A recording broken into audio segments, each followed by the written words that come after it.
Fala pessoal, mais um episódio do Central do Esporte, o podcast sobre esportes do Diário do Rio Doce. Neste quinto episódio, novamente eu estou aqui com o Vitor Gabriel, estudante de jornalismo e diretor de imagens da TV Leste, e o Fábio Velame, que é repórter do Diário do Rio Doce. E hoje a gente vai falar sobre o Democrata, né, na Série D, sobre mountain bike, esportes radicais, e também o evento que movimentou, né, a cidade aí, sobre handebol lá na Praça de Esportes. Então, vamos começar falando sobre o Democrata, né? Segunda rodada da Série D, primeiro jogo fora de casa e um resultado até que satisfatório. O Democrata que empatou por 1-1 contra o Rio Branco, lá em Cariacica. Um jogo que parecia um pouco ali, foi bem disputado, né? O Democrata acabou saindo atrás e acabou conseguindo empatar ali no finalzinho. Vamos ver os gols. Democrata e Rio Branco empataram em 1-1 neste domingo em Cariacica pela segunda rodada da Série D do Campeonato Brasileiro. Os donos da casa saíram na frente com Breno Melo em cobrança de pênalti no início do segundo tempo, mas a Pantera reagiu e buscou o empate aos 28 minutos com o lateral Ivan, após boa jogada trabalhada no ataque. Com o resultado, o Democrata soma mais um ponto na competição e já se prepara para o próximo desafio fora de casa contra o Porto, no sábado, em Porto Seguro, na Bahia. Então, Vitor, vou começar falando com você. O que você achou assim, do desempenho do Democrata? Cara, eu achei um desempenho muito bom. A gente até estava comentando antes desse primeiro jogo fora de casa que o Democrata já vinha até jogando bem fora de casa. O problema mesmo era sendo em casa. Chegou fora de casa pontuando, saiu atrás, ficou aquele... Eu costumo dizer que o jogo foi muito efetivo, porque eu olhei as estatísticas, foram 2 chutes no gol para cada time. Acabou ficando 1-1, o Rio Branco chegou 6 vezes, chutou 6 vezes fora do alvo, o Democrata acho que foi 4 vezes. E tipo assim, foi um jogo muito truncado, ali com muito erro de passe. Falta de construção no meio campo ali. Eu cheguei a ver só alguns poucos momentos do jogo ali, mas achei um resultado muito importante, porque a Tombense ela deu uma disparada na frente, mas o Democrata com esse empate tá ali logo atrás, tá tipo assim, se vacilar ali, eu tô aqui, tá? A gente bateu muito na tecla semana passada sobre essas peças que chegaram, né? E que estão mostrando o resultado. Assim, o Ivan tem sido um destaque. Você conseguiu observar outro jogador que chamou a atenção assim, nessa segunda rodada? Então, de verdade, né? O Ivan participou do gol da vitória aqui contra o Real Noroeste, né, na cobrança de lateral. Também teve a participação do Tomacel, né? Ele deu uma resvalada na bola. No segundo jogo também o Tomacel participou do gol, né? Foi uma tabela junto com o Ivan ali dentro da área.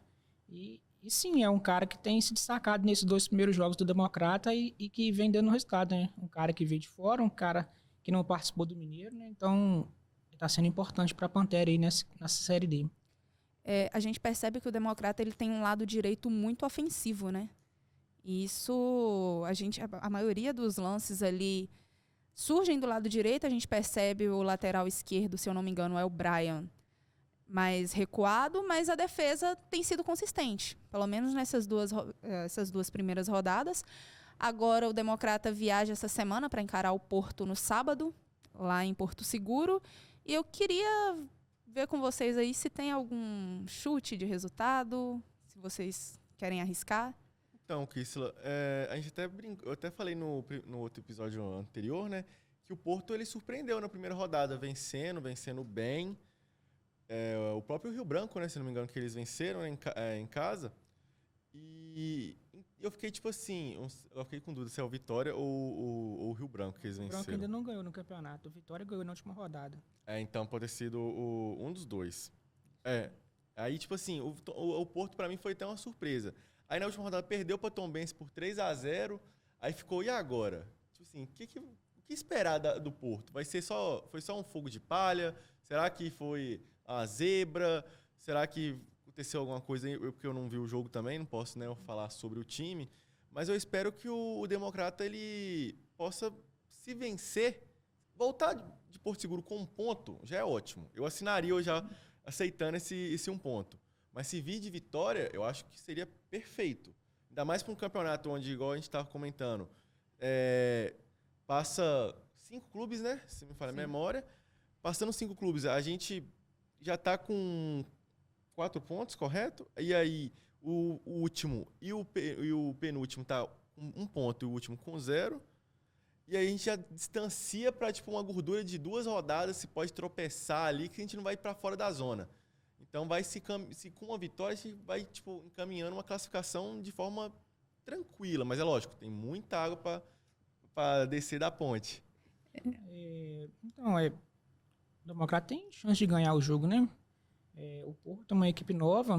O Democrata vem com 4 pontos, né? O Porto vem de derrota, mesmo sendo fora de casa, o Democrata pode chegar lá e vencer. E como você falou, é importante. Se ganhar um ponto também é importante, porque essa primeira fase, as coisas são muito iguais, né?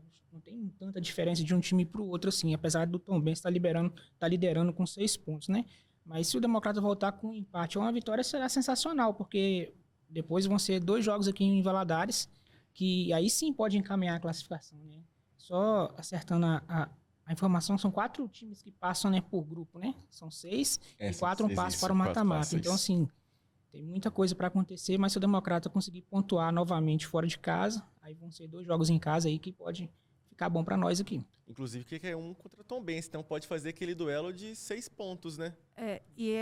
O outro, tipo, o da quarta é contra Tombense e o da quinta é contra o Vitória, que está em terceiro lugar. Então, o Democrata vai ter 2 confrontos diretos, possivelmente, né? Até porque está no início da competição e tudo pode mudar.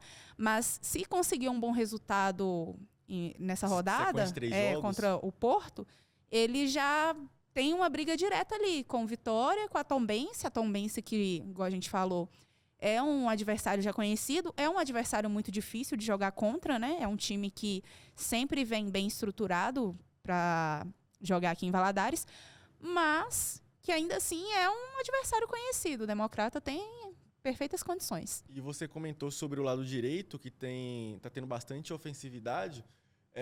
No Campeonato Mineiro já foi o inverso, né? O lado esquerdo que era muito ofensivo, até que o Brian que fez o gol contra o Cruzeiro. Um jogo no Mamudão, você via os caras sempre indo pelo lado esquerdo, tentando construir jogo pelo lado esquerdo, e no lado direito não tendo tanta construção de jogo. Na verdade, agora, quem tá jogando de lateral esquerdo nesse campeonato é o Chico Bala, né? O Brian tá sendo reserva, né? Ele até entrou nos jogos aí. Mas de verdade, como a gente falou no início, a lateral direita o lado direito tá sendo bem efetivo, até porque também tem pontas novas, né? O Robert tá jogando por ali, e às vezes o William Mococa também joga por ali, que é um cara que o Cícero Júnior conhece bem, né? Mas o próprio Cícero falou que a partir da 4ª rodada que ele espera que o time vai estar 100%, né? Não só o Democrata, como todas as equipes aí, né? Que teve modificações, então, falas do treinador, né? A partir da 4ª rodada a gente já pode ver uma evolução maior na equipe. Então, a próxima rodada é a 3ª, então aqui em Valadares vai ser a 4ª. A gente vai ver aí se essa evolução realmente aconteceu. E agora uma boa notícia, né? O valadarense Air Freitas foi vice-campeão mundial de downhill lá no Chile. Vamos conferir a matéria. O atleta valadarense Air Freitas conquistou o vice-campeonato mundial de downhill no Campeonato Mundial de Mountain Bike Masters disputado no Chile. A competição reuniu alguns dos melhores pilotos do mundo e o resultado marca um dos maiores feitos da carreira do brasileiro, que já acumula títulos nacionais e internacionais. Após avançar bem na classificatória, ele fez uma descida consistente na final e garantiu o 2º lugar no pódio. O desempenho é resultado de anos de dedicação ao esporte e de uma preparação intensa, com treinos realizados principalmente na Ibituruna. Agora, o foco já está na próxima edição do Mundial, com o objetivo de buscar o título. É interessante porque eu entrevistei o Ari, assim que ele voltou do Chile, e ele já está com a cabeça ali voltada para o próximo ano, né, para a próxima edição da competição. E é engraçado porque o valadarense ele tende a ter, eu não sei se vocês percebem isso, ter o DNA para esportes radicais, né? Talvez pela Ibituruna ali, mas é muito empenho, é uma competição que exige muito controle do próprio corpo e também da bicicleta, enfim, para pilotar. Pegando, como você falou, do incentivo e tal, da Bituruna, eu acho que com certeza, né? Dá para você ver num material editado que quando você vai descendo, a gente editou aqui na TV um material sobre mountain bike lá, né? Cara, é muito perigoso, é muito radical. E na entrevista dos atletas, eles falam sempre, né, que tipo assim, um errinho pode te deixar totalmente tipo, uma fratura exposta, alguma coisa. Igual eu cheguei a ver já casos de pessoas ficarem em coma já. Então, imagina, você tá lá no meio de uma competição, aí do nada acontece uma coisa dessa e parar no hospital, ficar em coma. E é algo, eu valorizo demais, acho incrível quem faz, quem ainda mais um esporte eu acho foda, incrível. Eu falo particularmente, eu não teria muita coragem, não, acho muito massa, viu? E o Ari, ele falou também sobre os anos, parece que ele pratica já tem 30 anos, então assim, são anos de dedicação e empenho para conseguir manter o controle ali, porque fácil não é. É muito talento, né?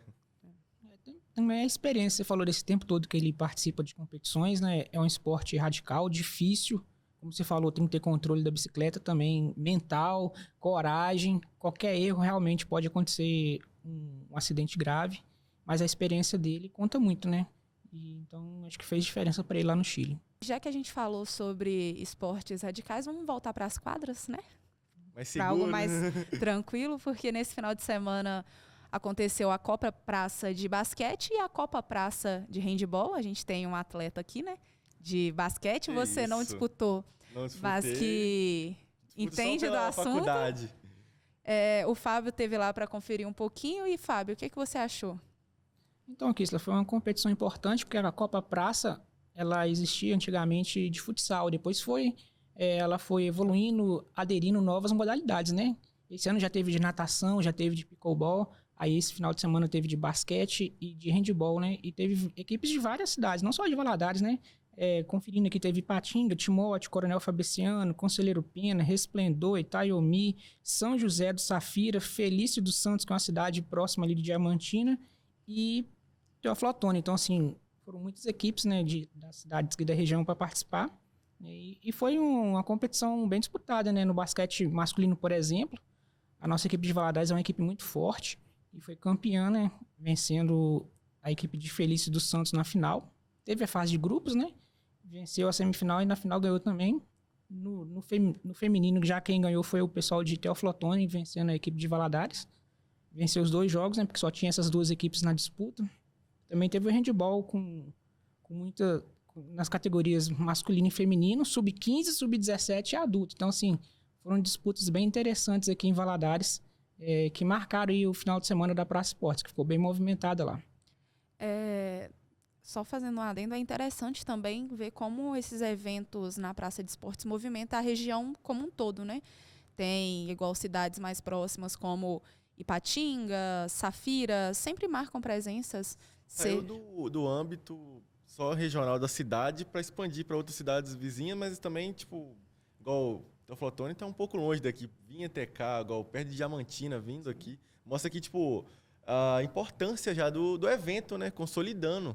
É bem interessante mesmo, porque a Praça de Esporte é o principal centro esportivo aqui da cidade, né? Então, a maioria dos eventos, assim, que precisa de quadra, acontece lá na Praça de Esportes. E igual que você falou que eu pratico basquete, a Atlética que eu costumo jogar, a Pantera, ela jogou. Ela jogou o de basquete, acabou pegando o grupo da morte que tinha o Valadares e a Praça Esporte, né? E acabou perdendo. É um time muito... Mano, não tem nem o que dizer. No grupo nosso aqui, quando a gente soube que ia pegar eles, eu falei, caramba, é uma pedreira, viu? Que é um time que joga junto há muito tempo, é um time muito organizado e para você ver o calibre do time, tendo até ex-atleta profissional de basquete no Brasil. Então, dá para você ver o tamanho, né? Isso aí. Saindo do basquete, né? Saindo da quadra, do handebol, vamos voltar para o campo, que foi nosso primeiro bloco. Só que dessa vez a gente vai falar sobre futebol sul-americano, né? Essa quarta e quinta, os mineiros entram em campo, o Cruzeiro pela Libertadores e o Atlético pela Sul-Americana. E, assim, o Cruzeiro que começou ganhando aos trancos e barrancos ali, com um placar bem magro, mas que deixou parte da torcida aliviada, e o Atlético que não teve o mesmo êxito, né? Como é que a gente encara, Fábio? Você que entende de Cruzeiro como ninguém. Olha, me denunciando aí. Então, o Cruzeiro vem de 2 vitórias, né? A gente, considerando que o Cruzeiro também ganhou no final de semana do Bragantino, né? Também ia aos trancos e barrancos, perdendo gol. Mas foram vitórias, tanto lá no Equador, na primeira rodada da Libertadores, como no Brasileiro, no final de semana. Vitórias para dar moral para essa equipe que estava precisando, né? Ainda está devendo. Está devendo. E agora jogando em casa contra um time que já perdeu, que é a Universidade Católica, já perdeu o primeiro jogo em casa contra o Boca Juniors, é a obrigação do Cruzeiro ganhar para encaminhar, vamos dizer assim, uma classificação, porque o Cruzeiro ganhando o segundo jogo aí no Mineirão, ele vai ter um terceiro jogo, que vai ser também no Mineirão contra o Boca Juniors, que vai ser um pouco mais, um grau de exigência maior, então para dar moral para a equipe aí, só que Libertadores nunca faz, cara. A gente fala assim, mas a gente sabe que no futebol sul-americano tem especificamente Libertadores é uma competição de muita catimba, e tem que ter um mental muito forte, mas é obrigação do Cruzeiro chegar lá no Mineirão e ganhar da Universidade Católica.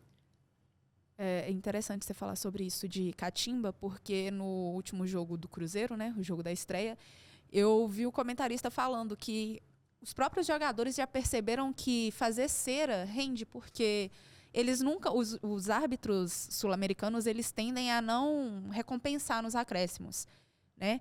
E o Cruzeiro, assim, eu acho que tem sido um pouco de superação também. A gente tem dependido ali tem criado bastante oportunidade, é igual o jogo contra o Bragantino. Eu acho que foi um dos jogos que o torcedor mais passou raiva, assim, no sentido de gol perdido, a defesa deixando muito a desejar, com exceção do Fabrício Bruno, que salvou uma bola ali muito no bico da chuteira e mudou a história do jogo. Mas também acho que, apesar essas vitórias não têm construído a confiança, né, que o time precisa. O próprio time parece estar muito inseguro. Mas vocês acham que essa vitória contra o Barcelona não pode ter sido uma mudança de chave, não? Para uma possível sequência boa, igual se emplacar uma vitória no próximo jogo. Vai para a terceira vitória seguida. É lógico que para o técnico isso é perfeito. Você vai ter mais calma, mais paciência. Vocês acham que, mesmo assim... Eu acho que pode ser uma virada de chave. Mas como aconteceu na temporada até então, quando o pessoal pensou que tinha virado a chave, não virou não, travou. Mas eu acredito sim que possa ser uma virada de chave, porque foi um jogo de exigência alta para o Cruzeiro. E o Cruzeiro tem uma sequência muito boa, né? Depois do Boca Juniors vai ter outro jogo no Mineirão, que vai ser contra o Grêmio pelo Brasileiro. A sequência...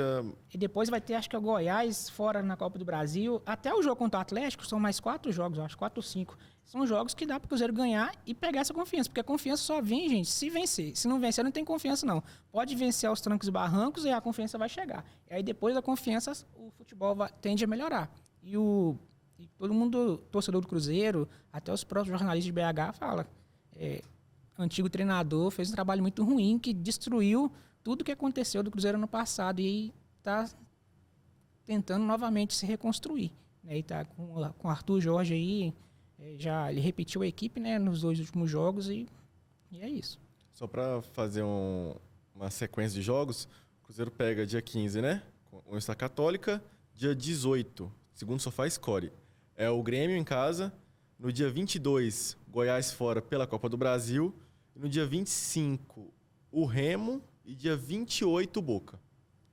A sequência é essa. Então, tipo assim, você tem que ver... Dá pra você ver assim, tá, tem a Universidade Católica em casa, um jogo ganhável, aí já pega uma pedreira, mas é em casa, que é o Grêmio, aí você pega o Goiás, um time já da segunda divisão, beleza, pode sofrer um pouquinho e tal, mas é um jogo teoricamente fácil. Aí você tem um Remo fora de casa, então, tipo assim, dá pra chegar até o Boca ali com jogos, tipo assim, por exemplo, são... 1, 2, 3, 4, 5, 6, 7... 6 jogos de invencibilidade quando chegar no Boca. Então, tipo assim, ou no máximo, tipo, de 5 jogos, nesses 6 jogos, ganhou 5, empatou 1 ou perdeu 1, entendeu? Alguma coisa assim. Mas se chegar nesse nível, acho que fica muito bem para parar pra pensar esse altos e baixos que estava o Cruzeiro há um tempo atrás. E depois do Boca é o clássico contra o Atlético, né? Que é um jogo atípico, né? um jogo diferente de tudo.